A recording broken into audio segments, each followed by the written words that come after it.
I love it when I'm getting dressed and I think that there is a spider in my shirt and it's actually fuzz. Love it.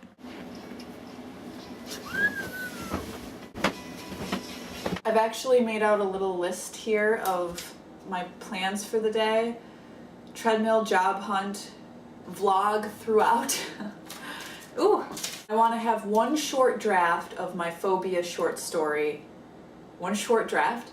I want one rough draft of my phobia short story finished by the end of tonight. I have to write 2 more letters. I'm writing, it's kind of like Rosianna, right there, her letters that I'll never send. It's really a cool kind of cathartic thing to do, is just to sit down and write to someone. It's kind of like this, I feel like I'm talking to someone. Whereas a journal, I'm taking my own thoughts and writing them to myself. I don't really, it doesn't feel like I've released anything, you know? So you can write to friends, family, celebrities, politicians, whatever tickles your fancy. It's like free writing, but it's also a journal entry at the same time. It's very weird, and I like it a lot. So I want to get through these schema diaries so that I can get to my phobia short and kill some people violently. Yeah! I may in fact be procrastinating for a hot second, but there's a Tumblr called Children with Swag. And, okay. Adorable. Disturbing. What is this, the 90s? Child abuse. What the heck? Tumblr is weird. I'm filling out my schema diaries, and I have to fill one out for filling one out. I have to make out a schema diary for making out a schema diary.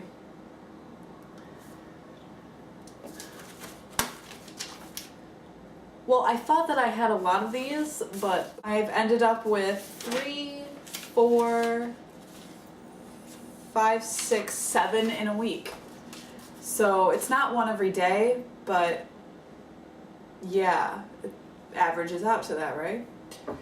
I've got one for a writing project, driving with my mom as a passenger, posting a video diary entry, talking about therapy and potential projects,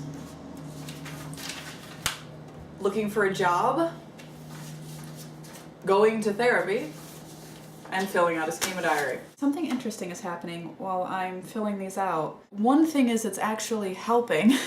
It's kind of fascinating. One of the things you have to put down is what was I feeling and what was I thinking during the situation.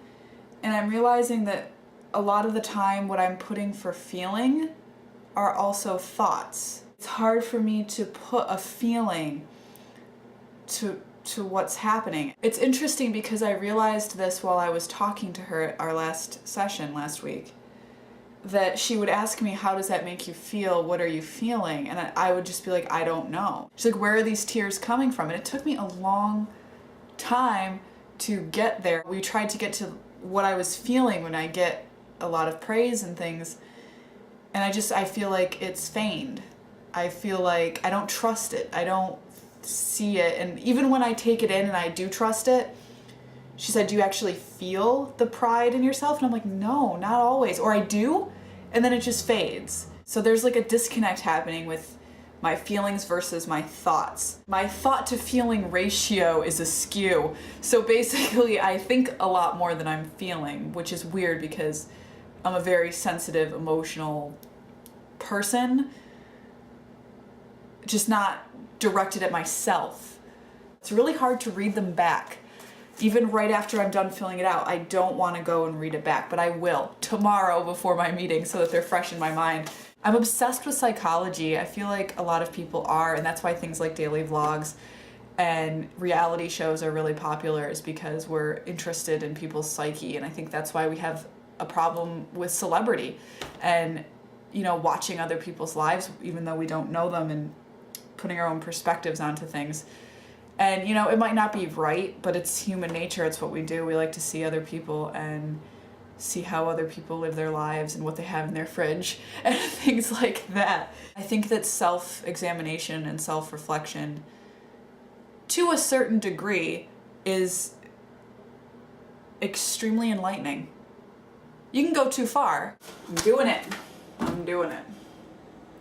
And I treadmilled today, 320 calories, which is kind of a random number. My goal was 300, so I beat my goal. I've looked up a few film production companies in the area, and I'm just hoping to get some sort of job. I don't even care if it's unpaid. I just want something to get me into that realm. But I realize it's a huge long shot, and I would probably have more luck on Craigslist, but that stuff is so shady. Even I looked up clerical work on Craigslist, and it's just, they don't even tell you what the company is. It's like, call this number. I'm sorry, no. One of these was for an actress for the film, and it's like, we need an actress. Call this number or show up here. That's how you get sold into sex slavery. That's not happening. 8 billion cool points to whoever knows whose shirt this is. Also, for people who don't think that this person is legit and sticks to what they say they'll do, all I'm gonna say is they do. You should probably listen when they ask you to do things, 'cause it pays off. Shh, I have a confession. I look up beatboxing every night for like 20 minutes.